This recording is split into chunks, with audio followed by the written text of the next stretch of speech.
Well, a draw at the weekend means a top half finish for Aston Villa is unlikely, but the big news to come out of the club has been the signing of Philippe Coutinho on a permanent deal. Gregg Evans covers Villa for The Athletic and joins us now. How much was this in the end?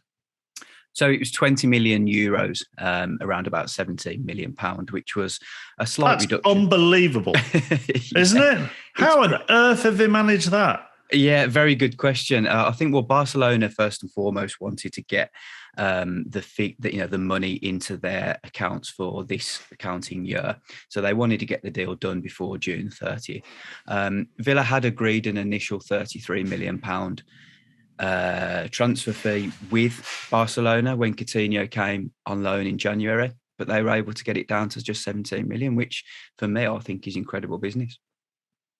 That's a 50% discount. It's a 50% discount on a player that they've had for 6 months as well. Indeed, yeah. I mean, it just shows really, doesn't it, how desperate Barcelona were to get him off the books. We were well aware of Barcelona's desperation to move him on and get his wage bill off the books when he moved in January. But yeah, it just shows, doesn't it?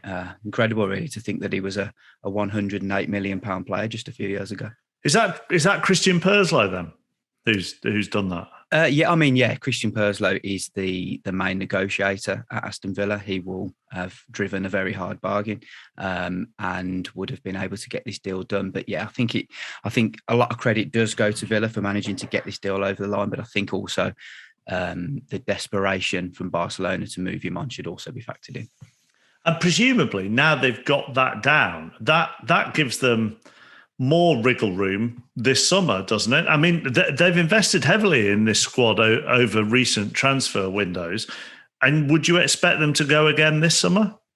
Yeah, I think so. I wrote a piece this morning just saying how they have been quite calculated really with some of their transfers in recent times. There was a need to get a defensive midfielder in probably the last 2 windows, but Villa decided that because the deals weren't right for them at the time, they were prepared to wait for a little bit longer. So Calvin Phillips was a player that Villa had been long interested in, failed to get him, I think, in 2018, 2019. And if Leeds do go down, as we've just heard on the podcast, then Villa will be in for him again. Whether they can get that deal over the line remains to be seen, and obviously Leeds' situation all depends on that anyway.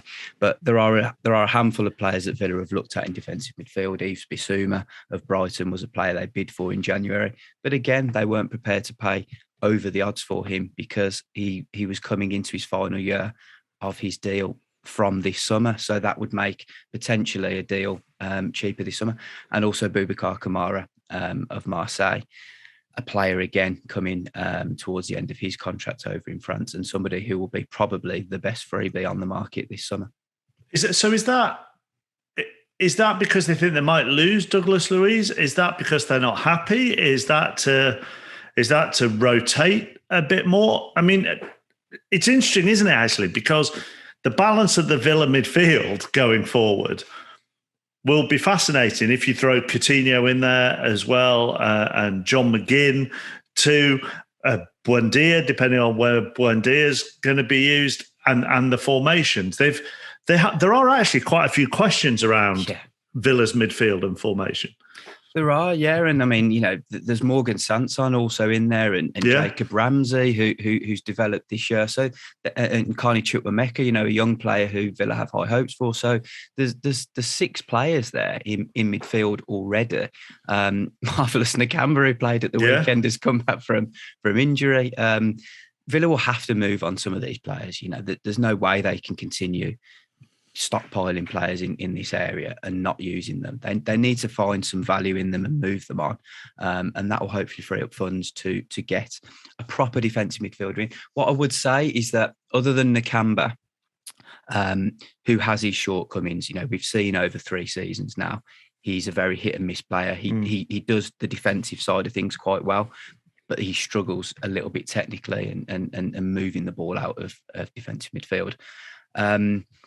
Villa haven't really ever had a solid defensive midfielder that can do a bit of everything. Douglas Luiz, as you first mentioned there, for me, looks better in a more advanced midfield role in sort of a number 8, and struggles a little bit defensively. So I just think Villa need to really get that tried and trusted performer in there. A plug-in and play player, somebody who just come in and make that team better. And that's what they're looking to do. Given sort of Gerrard's success in attracting Coutinho, and obviously there's a playing relationship there, are Villa in any way changing some of their targets because they now believe they have a manager who can attract? I'm not trying to be detrimental to past managers or past players, but do they feel they have more of a figurehead to attract the best? 100%. And let's get it right. If it wasn't for Gerrard, there's no way this Philippe Coutinho deal would have happened. And what I forgot to mention also was that Villa did include a 50% sell-on clause with Barcelona for Coutinho. So he signed a 4-year deal. If he does move on in those 4 years, Barcelona will get 50% of whatever Villa move him on for. And look, Steven Gerrard said this week that he still believes Coutinho's in his prime. So, there might be still a couple of good years left in him and potentially a bit of money going back to Barcelona in that direction. But yeah, look, Villa know that Steven Gerrard can attract better players. It's one of the reasons why he was given the job. And the Coutinho deal proves that. Expectations will change, won't they, for next season?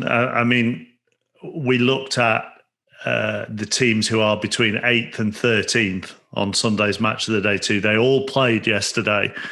And I asked the pundits, who's going to push on next season out of, from Wolves in 8th, and it includes Brentford and Brighton and Leicester and Palace. And Villa are in 13th. Villa are the last of all those clubs. And they both went Villa. They both expect Villa to push on. So expectations externally and internally, I'm guessing, will be very different next season. Yeah, I think next season is the one that Villa really need to get much closer, or if not into the top 7. The hope is to get European football as soon as possible. The not expectation, but the hope again internally was that Villa would have got a little bit closer this season. And I think if you speak to supporters and they look at the 13th place position, just say, for example, Dean Smith was still in charge, and you ask Aston Villa supporters, would you change this summer to try and get a manager in who will help the club get closer into that top half? And I think a lot of them would have said, yeah, let's give it a change. But it's not that easy, and it just shows how hard it is to break that gap. Villa have got a lot of catching up to do. It was only 3 years ago they were in the Championship, and I think what they've been able to do in those 3 years and try and bridge the gap and become an established Premier League team again is quite admirable. But there's still a little bit of work to do, and the expectation next season will definitely be to be in the top half at least, and then pushing closer to the top 7.